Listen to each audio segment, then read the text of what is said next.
Good evening friends, welcome to trading info Telugu.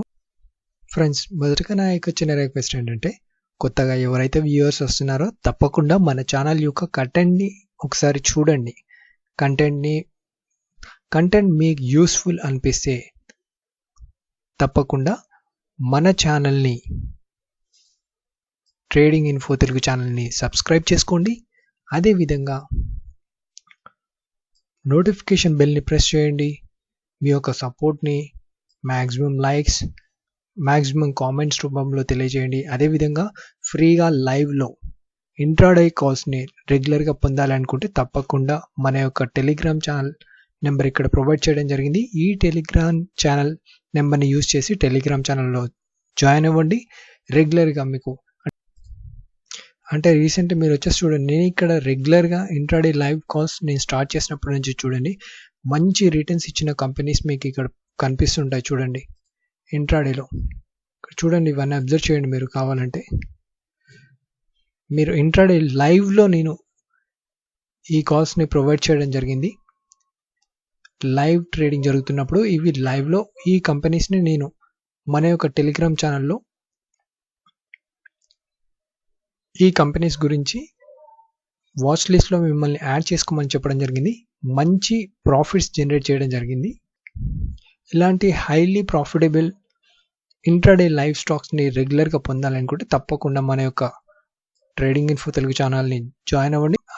అదేవిధంగా మీ యొక్క సపోర్ట్ని మ్యాక్సిమం లైక్స్ రూపంలో తెలియజేయండి. ఇన్ కేస్ మీకు ఏమైనా క్వరీస్ ఉన్నట్లయితే కామెంట్స్ రూపంలో కూడా ఖచ్చితంగా తెలియజేయండి. మ్యాక్సిమం రిప్లై ఇవ్వడానికి ట్రై చేస్తాను.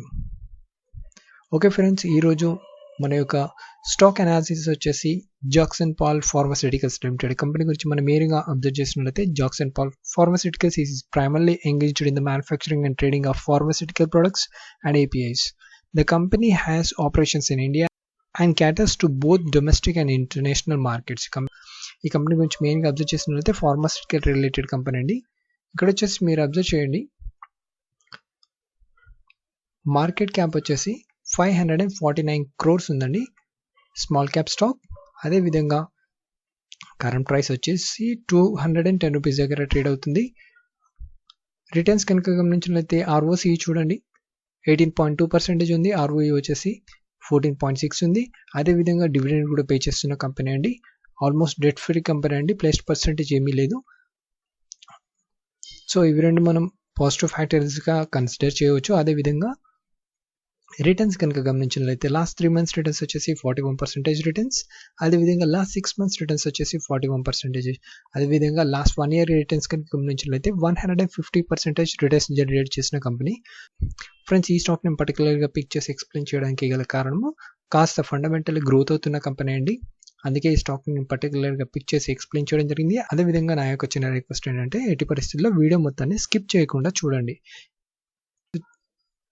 ఓకే ఫ్రెండ్స్, క్వార్టర్లీ రిజల్ట్స్ మనం అబ్జర్వ్ చేసినట్లయితే సేల్స్ చూడండి, క్వార్టర్ సేల్స్ పెరుగుతున్నాయి తగ్గుతున్నాయి అనేది అబ్జర్వ్ చేయాల్సి ఉంటుంది. కన్సిస్టెన్సీగా సేల్స్ గ్రోత్ కనబడుతుంది. ఓకేనా. అదేవిధంగా ఆపరేటింగ్ ప్రాఫిట్ కూడా క్వార్టర్ పెరుగుతుంది తగ్గుతుంది అబ్జర్వ్ చేయాల్సి ఉంటుంది. ఎవ్రీ క్వార్టర్ మీరు అబ్జర్వ్ చేసినట్లయితే కన్సిస్టెన్సీ ఆపరేటింగ్ ప్రాఫిట్ గ్రోత్ కనబడుతుంది. అదేవిధంగా నెట్ ప్రాఫిట్ని మీరు గమనించినట్లయితే క్వార్టర్ బేసిస్ నెట్ ప్రాఫిట్ చూడండి, క్వార్టర్ బేసిస్ కూడా మంచి నెట్ ప్రాఫిట్ జనరేట్ చేయడం జరుగుతుంది. అదేవిధంగా ప్రాఫిట్ అండ్ లాస్ కనుక గమనించినట్లయితే ఇయర్ ఆన్ ఇయర్ సేల్స్ పెరుగుతున్నాయా తగ్గుతున్నాయా అనేది గమనించాల్సి ఉంటుంది. కన్సిస్టెన్సీగా ఇయర్ ఆన్ ఇయర్ సేల్స్ పెరగడం జరుగుతుంది. ఇక్కడ అబ్జర్వ్ చేయండి, కన్సిస్టెన్సీగా ఇయర్ ఆన్ ఇయర్ సేల్స్ పెరుగుతున్నాయి. లాస్ట్ 3 years మీరు అబ్జర్వ్ చేయండి. ఓకేనా. అదేవిధంగా ఆపరేటింగ్ ప్రాఫిట్ కూడా మీరు చూడండి, లాస్ట్ 3 years మీరు చూడండి. ఓకేనా. అదేవిధంగా నెట్ ప్రాఫిట్ చూడండి, లాస్ట్ 3 years చూడండి నెట్ ప్రాఫిట్. అదేవిధంగా నెట్ ప్రాఫిట్ చూడండి, లాస్ట్ 3 years చూడండి, మంచి నెట్ ప్రాఫిట్ జనరేట్ చేయడం జరిగింది. ఆల్మోస్ట్ ఇక్కడ చూడండి 2020లో 8 crores ఉంటే 2021కి వచ్చేసరికి చూడండి 17 crores అయింది. అంటే ఆల్మోస్ట్ 100% ఎక్కువ పెరిగింది అనమాట. ఓకేనా. అదేవిధంగా 12 month ట్రైలింగ్ వచ్చేసి 25 crores అయింది. So year on year basis కనుక చూసుకున్నట్లయితే మంచి గ్రోత్ పొటెన్షియల్ ఉన్న కంపెనీ అండి. ఓకేనా, అందుకే ఈ స్టాక్ నేను పర్టికులర్గా పిక్ చేసి ఎక్స్ప్లెయిన్ చేయడం జరిగింది. అదేవిధంగా బ్యాలెన్స్ షీట్ని గమనించినట్లయితే బ్యాలెన్స్ షీట్లో మెయిన్గా అబ్జర్వ్ చేయాల్సింది రిజర్వ్స్ కంపెనీ కన్సిస్టెన్సీగా పెంచుకుంటుందా తగ్గించుకుంటుందా అనేది గమనించాల్సి ఉంటుంది.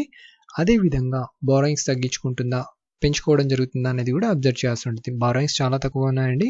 అదేవిధంగా రిజర్వ్స్ ఏవైతే ఉన్నాయో రిజర్వ్స్ కంపెనీ అనేది ఇక్కడ కన్సిస్టెన్సీగా పెంచుకోవడం జరుగుతుంది. ఓకేనా, రిజర్వ్స్ కన్సిస్టెన్సీగా పెంచుకుంటున్నారు. బారోయింగ్స్ ఆల్మోస్ట్ అంటే డెట్ ఫ్రీ కంపెనీ అండి. సో ఇది మనం పాజిటివ్ ఫ్యాక్టర్గా కన్సిడర్ చేయవచ్చు.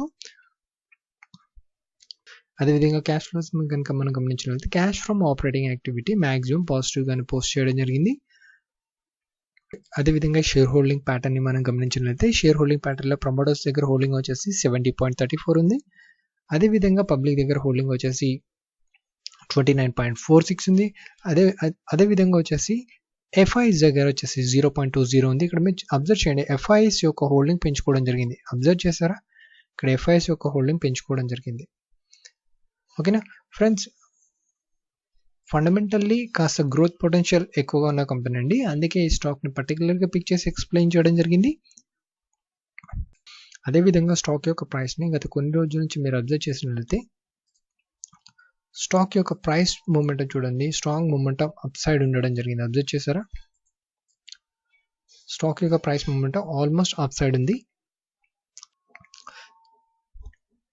ఇక్కడ ఏదైతే చాలా రోజుల కన్సాలిడేషన్ ఉందో, ఏదైతే ఒక సింగిల్ రేంజ్ ఉందో, ఇక్కడ ఏదైతే రేంజ్ ఫామ్ చేసిందో ఇక్కడ మీరు అబ్జర్వ్ చేయండి. ఇక్కడ మీరు అబ్జర్వ్ చేయండి,